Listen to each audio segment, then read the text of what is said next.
Today, let's talk about sedimentary rocks. Get your pen and paper ready and write down information that will be helpful when you answer your activity sheet about rock resources. So, what are sedimentary rocks? Sedimentary rocks are formed when sediments or clast get cemented together. So, when agents of erosion such as wind, water, or ice carry sediments from one place into another, they get compacted and cemented, and sometimes you will see layers in sedimentary rocks. These layers represents the different sediments or clasts that are joined or stuck together to form a rock. When we talk of sediments, we refer to naturally occurring materials that are broken down by the process of weathering. So these sediments are actually parts of pre-existing rock that were fragmented from the parent rock because of weathering and erosion. Sediments vary in sizes. We have clay, silt, sand, pebble, cobble, and boulder. Clay is the smallest and finest sediment, while the boulder is the biggest. So next time when you hear the word clay or sand, they do not actually refer to the kind of material, but they refer to the size of the sediment. There are three major kinds of sedimentary rocks, and these are clastic sedimentary rock, chemical and biochemical sedimentary rock, and organic sedimentary rock. Okay, so let's talk about clastic sedimentary rocks. From the name itself, clastic sedimentary rocks are formed from clast of weathered rock materials. When we say clast, we just refer to sediments. So remember that when pieces of rock are loosened by weathering, they get transported to some basin or depression where the sediments are trapped. If the sediments are buried deeply, they become compacted and cemented, forming sedimentary rock. So the size and name of the clastic sedimentary rock describes the sediments that form them. So they can be made up of very fine clay or even huge boulders. So this is a conglomerate. You will notice that in this piece of rock, there are rounded sediments, which are actually pebbles in sizes. Okay, there are rounded sediments that comprises the whole rock.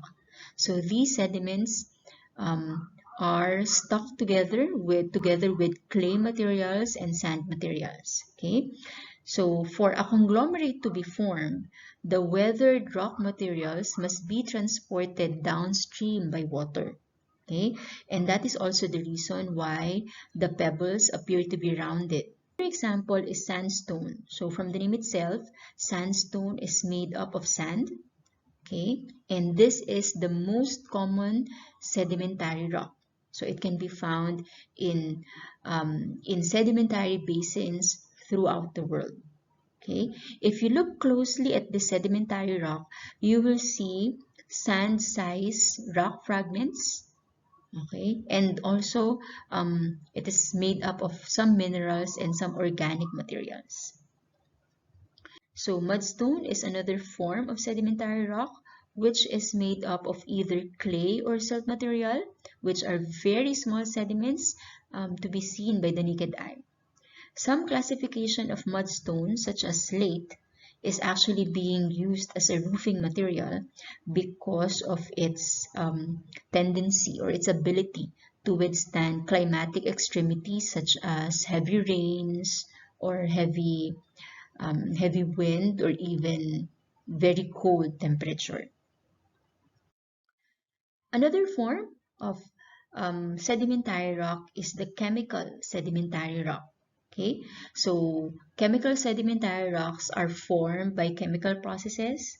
So when dissolved materials precipitate from the solution, the dissolved material crystallizes and forms chemical sedimentary rocks. So by precipitation here, we refer to the coming out of dissolved materials from water.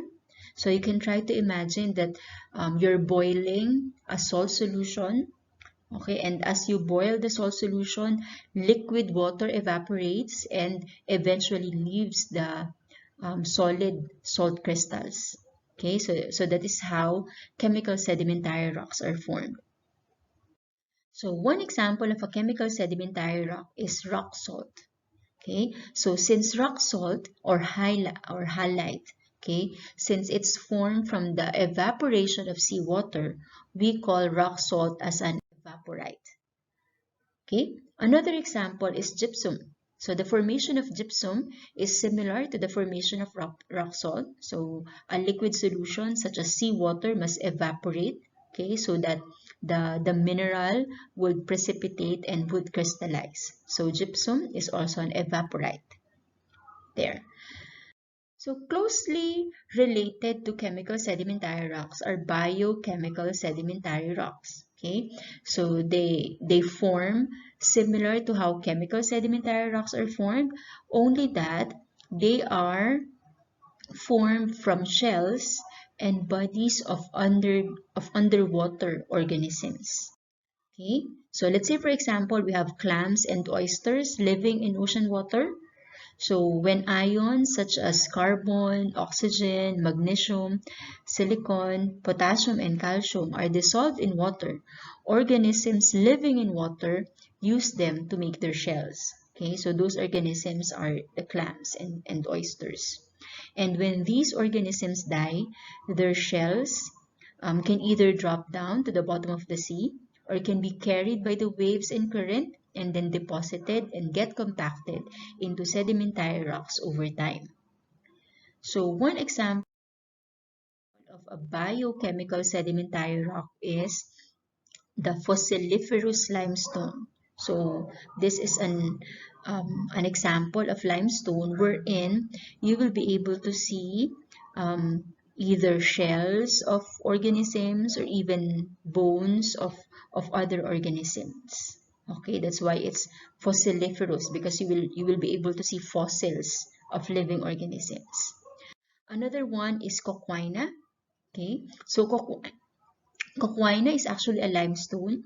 However, this limestone or this coquina, okay, is made up entirely of fragmented shells, okay, of marine organisms. Okay, so now let's go to organic sedimentary rocks.